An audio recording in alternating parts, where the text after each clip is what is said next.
WallBreach is a two-player strategy game played with special cards on a special chessboard, fitted with two vertical walls. The game is inspired by Chinese symbolism and comprises rules from euchre, chess, and shisen sho, that is a Japanese tile-based game. Therefore, its mechanic involves hand management, grid movement, and pattern recognition. The age range of the players is 10 and up. The aim of the game is to open a gateway in the opponent's wall. The two players try to reach this goal by defeating each other during several hands, called battles, and tricks, called fights, in order to remove as many bricks as possible from each other's wall. The game material includes 45 cards. Each card shows a phoenix on its back and can be turned up to reveal a specific piece. The piece's symbol and name are shown in the center of the card face. The other marks, clockwise from upper left, represent class. There are 22 bright pieces, 22 dark pieces, and one neutral piece. A special ability or limitation. This is carried by some pieces whose features will be explained later. Element.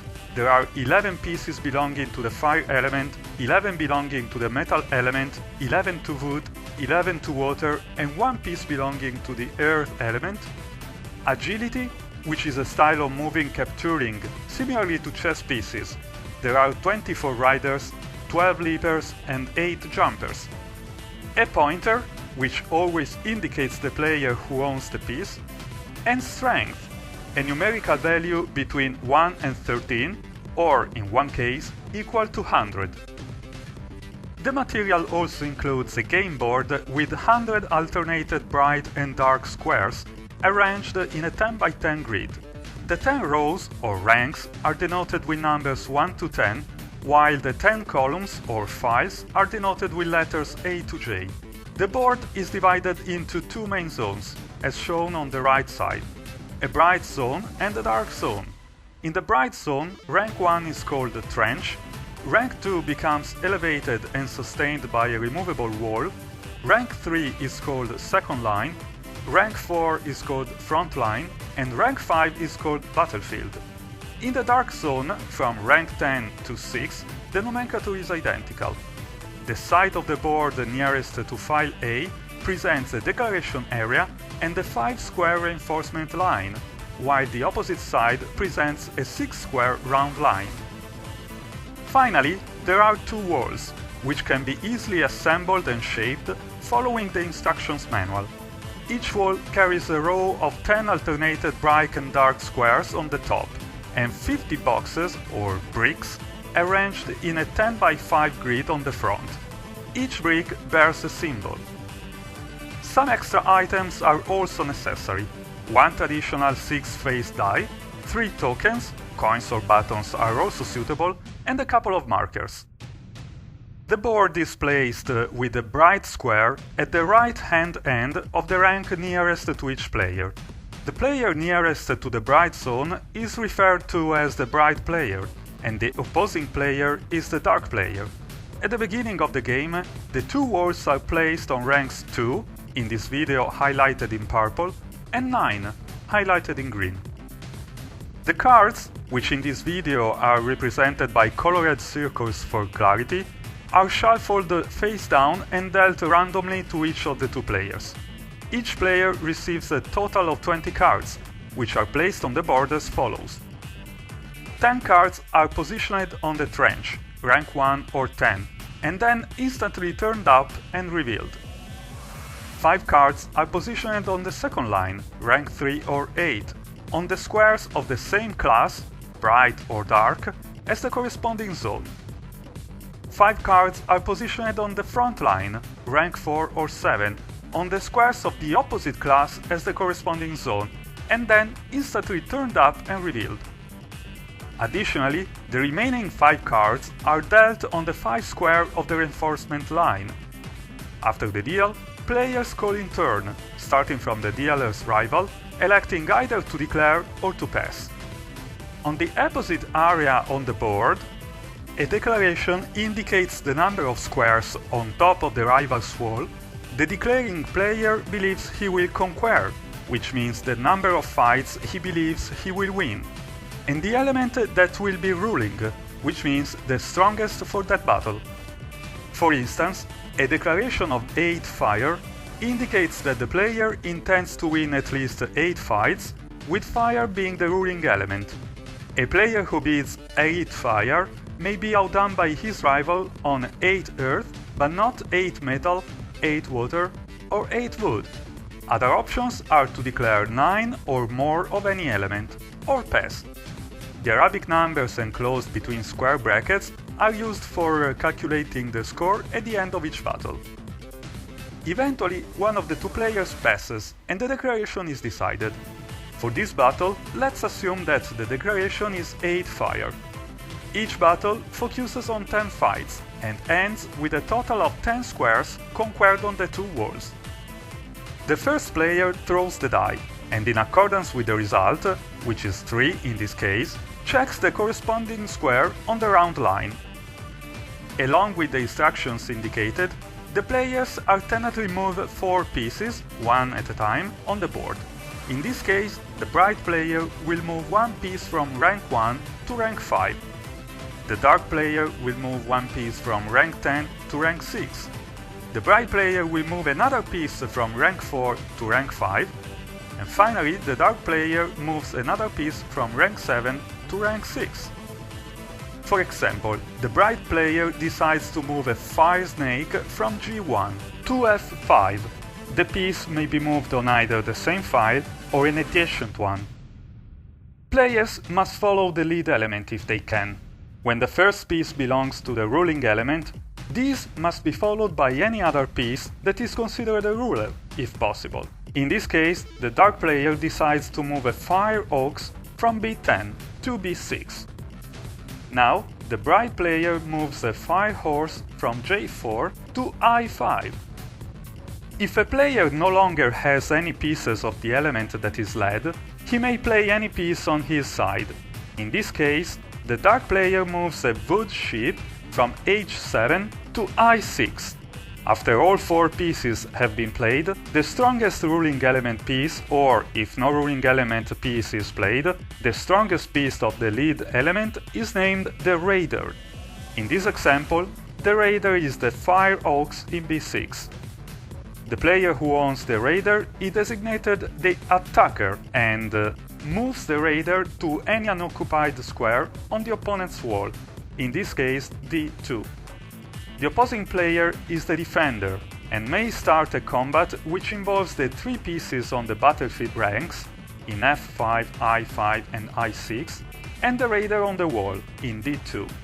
All the other pieces are not involved in the combat and do not obstruct the combating pieces, which may move in accordance with their agility. In this case, the defender cannot engage in any combat, since neither his snake nor his horse can capture any attacker's pieces.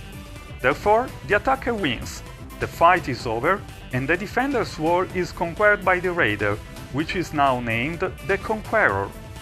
After the fight, the Conqueror returns face down and plays no further part in the battle, although it is not removed from its position.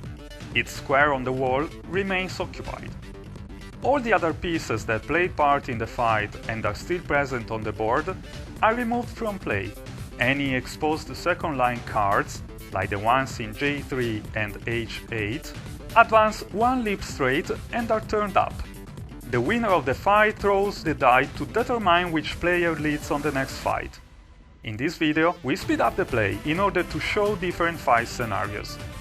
Let's assume that these 4 pieces have been played. Water Dog in D5, Metal Ox in G5, Water Snake in I6, and Water Pig in D6, with water being the lead element.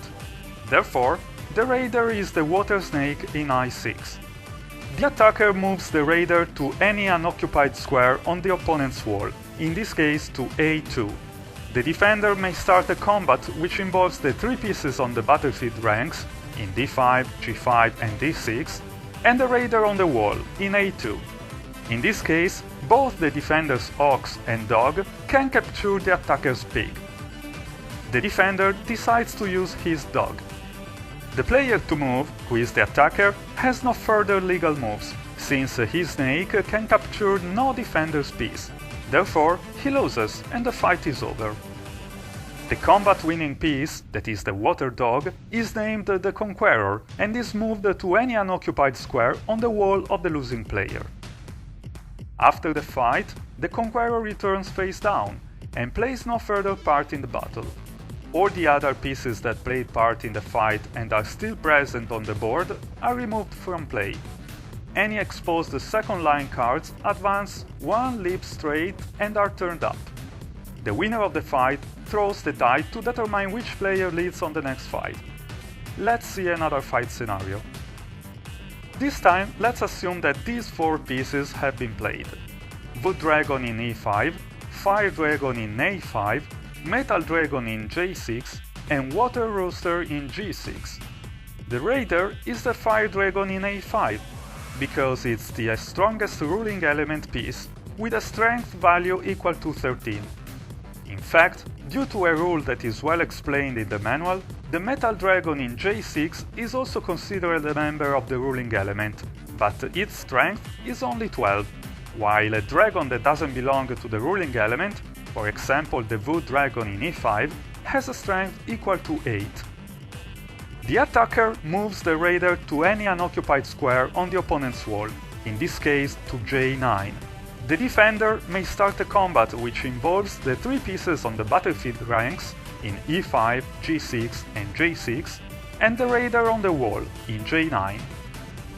In this case, the defender cannot engage in any combat, since neither his dragon nor his rooster can capture any attacker's pieces. However, the defender's dragon has a special ability. It can invade the attacker's front line, in this case in i4, and collect one card in the reinforcement line. The defender checks the identity of the collected card behind his own wall, sorts through his pieces in the trench, discards the least useful one, possibly including the piece picked up from the reinforcement line, and places it face down aside. However, the attacker wins, the fight is over, and the defender's wall is conquered by the Raider, which is now named the Conqueror. After the fight, the Conqueror returns face down and plays no further part in the battle. All the other pieces that played part in the fight and are still present on the board are removed from play. Any exposed second line cards advance one leap straight and are turned up. The winner of the fight throws the die to determine which player leads on the next fight. Let's see another fight scenario. Let's imagine that these four pieces have been played: Fire Rabbit in f5, Fire Monkey in i5, Metal Horse in c6, and the Rat, which is a very special piece, in e6. The Raider is the Rat in e6, because it's the strongest piece of all, behaves in all respects as a member of the ruling element, and wins on every other piece irretrievably. The attacker moves the Raider to any unoccupied square on the opponent's wall, in this case to f2. When the Raider is the Rat, the attacker automatically wins and the fight is over. The defender's wall is conquered by the Raider, which is now named the Conqueror. After the fight, the Conqueror returns face down and plays no further part in the battle. All the other pieces that played part in the fight and are still present on the board are removed from play. Any exposed second line cards advance one leap straight and are turned up. The winner of the fight throws the die to determine which player leads on the next fight. Let's see another fight scenario. Let's assume this time that these four pieces have been played: Fire Tiger in i5, Fire Pig in e5, Fire Sheep in a6, and Water Monkey in f6. The Raider is the Fire Tiger in i5, because it's the strongest ruling element piece. The attacker moves the Raider to any unoccupied square on the opponent's wall, in this case to d9. The defender may start a combat which involves the three pieces on the battlefield ranks in e5, a6 and f6, and the Raider on the wall in d9. In this case, the defender's sheep can capture the attacker's tiger, and that's what the defender does. The player to move, who is the attacker, could potentially use his pig to capture the defender's monkey. However, due to a rule that is well explained in the manual, when a player gets his tiger captured, he loses and the fight is over. The combat winning piece, which is the fire ship, is named the Conqueror, and is moved to any unoccupied square on the wall of the losing player, in this case to I2, where it returns face down and plays no further part in the battle. All the other pieces that played part in the fight and are still present on the board are removed from play. Any exposed second line cards advance one leap straight and then turn up. The winner of the fight throws a die to determine which player leads on the next fight. Let's speed up even further. And let's imagine that all 10 fights have been played. The bright player won 6 fights, which means he conquered the 6 squares on the dark player's wall, and the dark player won 4 fights. He conquered 4 squares on the bright player's wall. At this point, the battle is concluded, and the score is calculated.